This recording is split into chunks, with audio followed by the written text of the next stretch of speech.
Nick Draws fans out there say, yeah, yeah. Yeah. What's up, you guys? It's Nate here today, and today I'm back from the summer and gonna try my best to post more. But today I'm gonna show you all the basics of colored pencils, so blending, shading, all that good stuff. So if you want to watch this video, I guess just stay and watch it, and please like and subscribe to my channel because I really appreciate it. So let's get on with the video. Alright, so now that we're here, I have all of my squares set out. Just drew them. They're not super perfectly symmetrical. Oh When no! doing your colored pencil work, really any colored pencil work, you always want to put the color on the paper in little circles. And this might seem really weird to you at first. I know it seemed weird to me, but putting it on in circles makes things so much more easier because you're actually getting that color into the grain and the tooth of the paper so that your artwork's going to get and turn a better look, but you're also, this is the correct way of doing colored pencil drawings. Right here is basically putting down my first layer of blue and red. Now when we get to this, the layering box, everything in colored pencil is about layering. Constantly doing all these layers, all these layers, all these layers. But in the end, y'all, it looks really well. You can see I have my two different colors. Now, I already have my blue and my red right here. So to complete the blending, I'm going to take my blue and bring it up into my red. Now, of course, blue and red make purple, so bringing it up into my red is going to give me that purple. So I'm doing the same thing as I was before, doing the miniature little circles. So I brought my blue into my red. Now I'm going to bring my red into my blue. If you look right here, we get a nice fade of the blue going into the purple, into the red. And that's basically going to be your go-to trick or technique for blending. Now, you can always blend with your true colors, but there's also a bunch of different alternatives to blending that make it easy. One thing that I like to use is this brush and pencil colored blender, powder blender. Now it sounds so weird that you're going to be blending with powder, but it is super awesome. I did a video using it, so I'll put a card up for that right now. But to use this, well, when you buy it, it comes with these applicators. Now, it comes with 5 applicators, so I gave each of my applicators a different color. What you're going to do for this is you're going to take the blending powder, and since these are wax based, you're going to put a layer of the powder down before.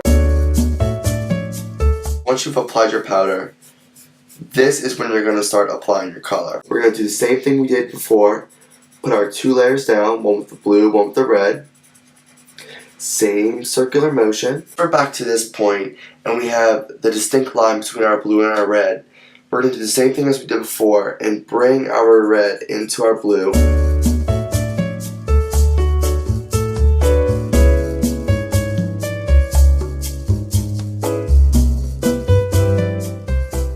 Take a little bit of it. You don't need too much. And all you're going to do is you're going to take it, tap a little bit off, and just start working the applicator onto the paper.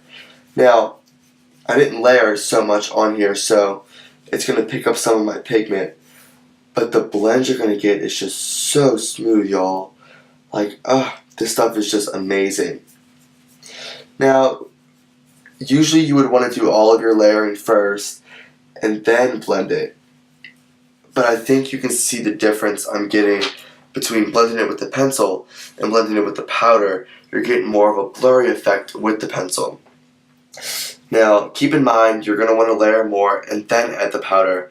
But for the sake of this video, I just showed y'all for a quick lesson on how to use that. We're on to our third thing. We're going to be doing blending with mineral spirits. Now, mineral spirits is a paint thinner, really, but it could be used in colored pencils when blending. So I like to use the Mona Lisa. It's a certain brand. I mean, really any brand will work. I like to get an old cotton shirt because when applying the mineral spirits, you don't want to soak up your brush. I usually take this Filbert 10 brush. I'm sorry, y'all. And this is what I'll be using to blend. Same as before. All I'm going to do is take my red and do the same thing as we're doing before. Red and then blue. Get that strong, distinct line. And then I'm going to bring the colors up into each other.